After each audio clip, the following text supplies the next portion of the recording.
what happens to women if they speak out about transgenderism in your country? Have women been no-platformed, lost jobs? Have women found that they lose friends and community for speaking out?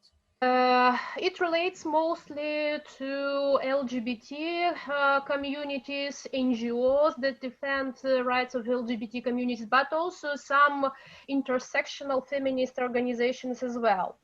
In Russia, situation with radical feminist network is better than in the Ukraine, but still they are fewer and more marginal comparing to larger intersectional and LGBT organization. And yes, those who speak out about safe spaces, etc., etc. I mean, for women and male-free spaces without trans women, they can be backlashed, they can be bullied for their what they speak. So yes, radical feminists will be not welcome in these organizations and their convents and so on.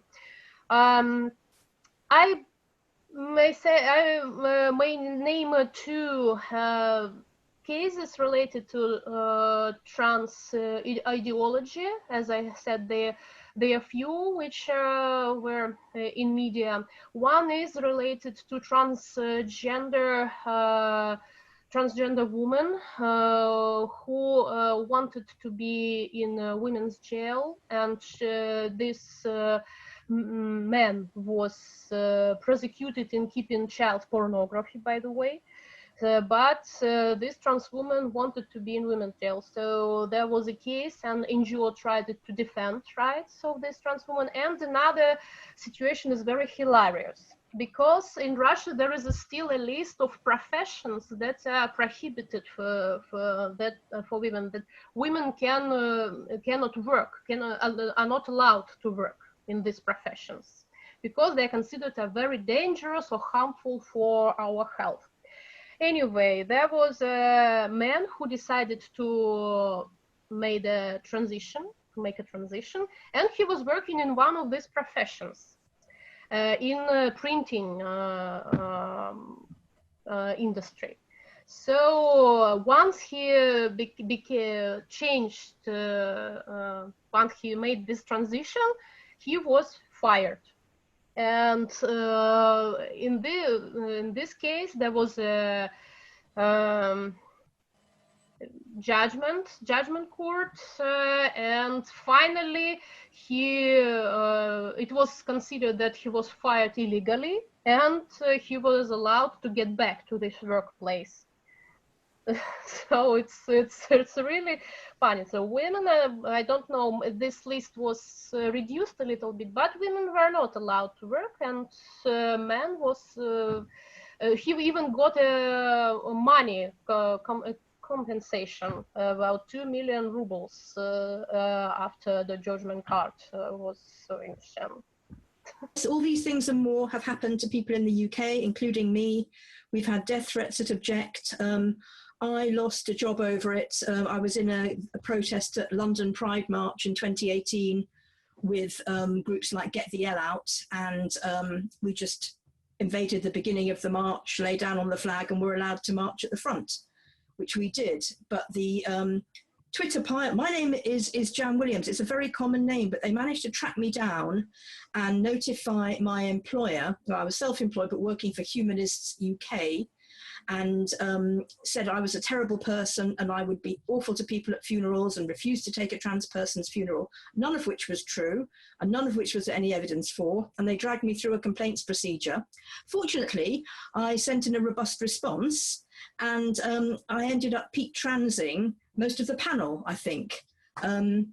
I won't give any more details because it was a bit embarrassing for them. But I left after that. I thought, you know, if they had apologized, I would have stayed. They were forced to say there was no evidence. There was no evidence of any hate, because I don't hate anybody. I just disagree with transgenderism. So I and many other people have had that. We entirely endorsed Julia Long's article and have put it up on our website, objectnow.org, because I think it's so important that when we realize that we're actually colluding with this deception, we take steps to move away from that colluding. We're not blaming people who've done it. It was a mistake. We did it ourselves. But now is the time to move away from that and correct our terminology. Yeah, it's rampant in the US. Professors are dragged through the course because they refuse to use a pronoun that a student wants. There's one case like that. Maya Dillard Smith, who was an African-American woman, is an African-American woman who was the head of the ACLU chapter down in a southern state, was forced out because she criticized that women were not being protected well enough. And later she actually recanted and switched. She got so much pressure from trans activists that she has now changed her tune. That shows you how, you know, we all know how powerful that can be. The trans activists piling on you. Miriam Ben Shalom, who was the lesbian woman who was thrown out of the military and then fought for many years to get back in as an out lesbian, and she won her battle. She was, a couple years ago, was scheduled to be the Grand Marshal in the Pride Parade in Milwaukee, and the trans activists piled on her because there were comments on her Facebook page. They threw her off and they disinvited her there. So it's just all over the place. But what I want to bring to the picture, which I don't think has been brought yet, is how it's affecting the women's spirituality community, or the goddess movement, or the feminist spirituality movement, which is, of course, very pro-woman. And there are goddess conferences that are deplatforming elders, women who have been teaching for 30, 40, 50 years, because these women believe there's a biological basis that determines your sex. And so it's very nasty. Ruth Barrett, who put together the anthology in 2016, was published, Female Erasure, What You Need to Know About Gender Politics, War on Women, Human Rights, and the Female Sex. I have an essay in that. Ruth Barrett is my feminist spirituality teacher back from the early 90s, and we've remained friends for many years. She got excoriated before the book was even published. A man named David Salisbury, who's part of a human rights campaign, swore publicly that she would never teach again. And he would make sure that all the pagan bookstores did not have her books in them, and went on a big campaign. Of course, as soon as the book came out, everything was silent, because there's nothing hateful in the book. It's 49 authors covering all kinds of subjects, from sports to medicalization of children. I wrote a tantric perspective, classical tantra, not neo-tantra, perspective on the issue of trans identification.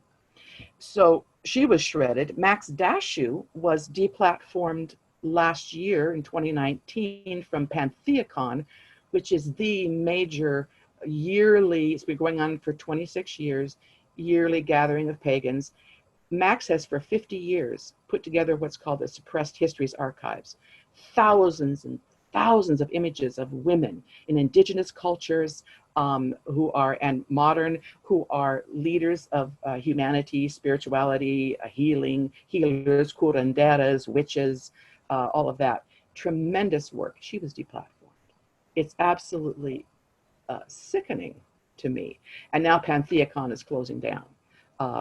Back in 2011, Z Budapest, who was one of the major founders of the women's spirituality movement back in the 60s, she wanted to have a women-only ritual because it was going to be sky-clad, meaning naked. And there was a big brouhaha, and that's when things started to break up around PantheaCon. That was back in 2011. So there's a lot of viciousness going on in the women's spiritual community goddess movement. I wanted to bring that to the fore. In Ukraine, as I said, it's not really common or possible to lose a job because you're gender critical. But I'd say it depends. It depends on who's your boss. I think if it's more likely that your boss is pretty conservative and she or he gives zero fucks about your ideology. But mostly, yeah, you won't face any consequences sharing gender criticism. And even if your friends or co-workers share liberal ideology or all this gender and stuff, it's not that much aggressive in Ukraine, only I guess in some maybe LGBT networks that work with EU and they have to express this position. So maybe they can be very aggressive, but some, just some individuals may not.